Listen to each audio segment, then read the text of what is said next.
News, सच जरूरी है। नमस्कार दर्शकों, ये है एमएस न्यूज नेटवर्क और आप देख रहे हैं एमएस न्यूज टीवी। मैं हूं आपके साथ शुभांगी। तो आइए देखते हैं आज की कुछ खास खबरें। भाजपा और कांग्रेस में हिंदुत्ववादी को लेकर चल रही लड़ाई। मायावती।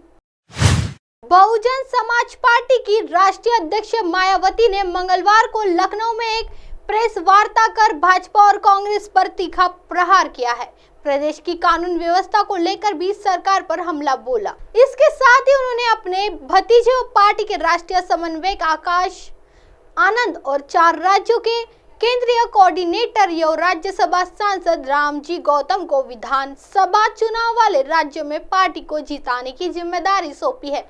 बसपा प्रमुख मायावती ने पत्रकारों से कहा कि भाजपा कांग्रेस में इस मुद्दे पर काफी प्रमुखता से लड़ाई चल रही है। इन दोनों से सबसे बड़ा हिंदुत्ववादी कौन है, पूजा पाठ करने में भी ज्यादा कौन माहिर है, इससे यह जरूर स्पष्ट होता है कि हिंदू धर्म को छोड़कर बाकी सभी धर्मों की यह दोनों पार्टियां उपेक्षा कर रही है। इनका यह कृत्य संविधान की मंशा के खिलाफ है। बसपा सभी धर्मों का एक बराबर सम्मान करती है, क्योंकि अपने देश में अकेले हिंदू धर्म को मानने वाले लोग ही नहीं रहते, बल्कि मुस्लिम, सिख, ईसाई, पारसी और बौद्ध आदि विभिन्न धर्मों के मानने वाले लोग भी रहते हैं। इसलिए इन दोनों पार्टियों को हिंदू की तरह ही अन्य सभी धर्मावलंबियों के हितों का भी बराबर ध्यान रखना चाहिए, यही उचित होना चाहिए। उन्होंने कहा कि हमारी पार्टी का भी यह मानना है कि देश में सभी धर्मों के ऐतिहासिक स्थलों और रिकॉर्ड का भी बराबर सम्मान होना चाहिए। पिछले कुछ समय में धार्मिक द्वेष की भावना के चलते जो धार्मिक स्थलों और रिकॉर्डों में छेड़छाड़ किया जा रहा है वह न्याय संगत नहीं है। इससे आपसी भाईचारा सद्भाव पर भी काफी असर पड़ रहा है। आइए बढ़ते हैं अगली खबर की ओर। 18 जून को प्रसारित होगी मन की बात। प्रधानमंत्री ने मांगे देश भर से सुझाव। प्रधानमंत्री नरेंद्र मोदी इस महीने रविवार 18 जून को अपने मासिक रेडियो कार्यक्रम मन की बात के माध्यम से देश को संबोधित करेंगे। इस कार्यक्रम के लिए आप भी अपने विचार और सुझाव साझा कर सकते हैं। प्रधानमंत्री मोदी हर माह आखिरी रविवार को 11 बजे रेडियो के माध्यम से देशवासियों के मन की बात करते हैं, लेकिन इस बार प्रधानमंत्री के अमेरिकी दौरे के कारण यह कार्यक्रम पहले ही प्रसारित हो गया। प्रधानमंत्री का लोगों के साथ यह संवाद काफी लोकप्रिय है। इस रेडियो कार्यक्रम को तमाम न्यूज चैनल भी प्रसारित करते हैं। इस कार्यक्रम के लिए आप भी अपने विचार या सुझाव साझा कर सकते हैं। पीएम मोदी उनसे कुछ चयनित विचारों या सुझाव को अपने कार्यक्रम में शामिल करेंगे। वहीं प्रधानमंत्री नरेंद्र मोदी के मन की बात का यह वीडियो एपिसोड सुनने की तैयारी प्रदेश भाजपा की ओर से भी शुरू कर दी गई है।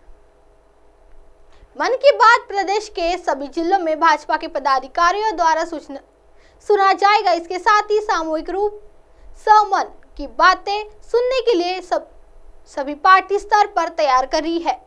आइए बढ़ते हैं अगली खबर की ओर। कांग्रेस में शामिल होने के बजाय कुएं में कूद जाऊंगा, नितिन गडकरी। केंद्रीय मंत्री और भारतीय जनता पार्टी के वरिष्ठ नेता नितिन गडकरी ने कहा कि एक नेता ने उन्हें एक बार कांग्रेस में शामिल होने की सलाह दी थी, जिसके बाद में उन्होंने कहा था कि वो उस पार्टी का सदस्य बनने के बजाय कुएं में खुद जाएंगे। सड़क परिवहन और राजमार्ग मंत्री ने दावा किया है कि कांग्रेस के 60 साल के शासन में हुए कार्यों की तुलना में भाजपा की सरकार ने पिछले 9 साल में देश में 2 गुना काम किया है। गडकरी ने प्रधानमंत्री नरेंद्र मोदी की अनुगवाई वाली सरकार के 9 साल पूरे होने वाले अवसर पर शुक्रवार को महाराष्ट्र के भंडारा में एक सभा को संबोधित करते हुए भाजपा में अपने कार्य के शुरुआती दिनों को याद किया और पार्टी के अब तक के सफर को लेकर बात की। उन्होंने कांग्रेस के दिवंगत नेता श्रीकांत जिचकार द्वारा एक बार उन्हें दी गई सलाह को भी याद किया। गडकरी ने कहा, जिचकार ने एक बार मुझसे कहा था, आप एक बहुत अच्छे पार्टी कार्यकर्ता है और नेता भी है। यदि आप कांग्रेस में शामिल हो जाते हैं तो आपका भविष्य बहुत उज्जवल रहेगा। लेकिन मैंने उसके कहा था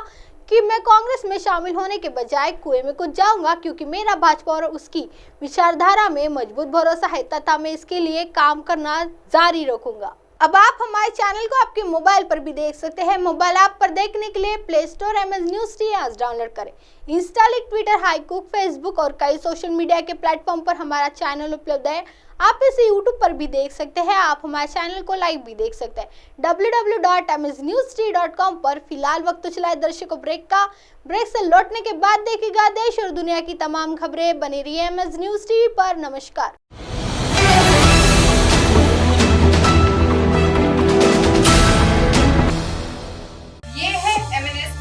पर और आप देख रहे हैं MNS न्यूज।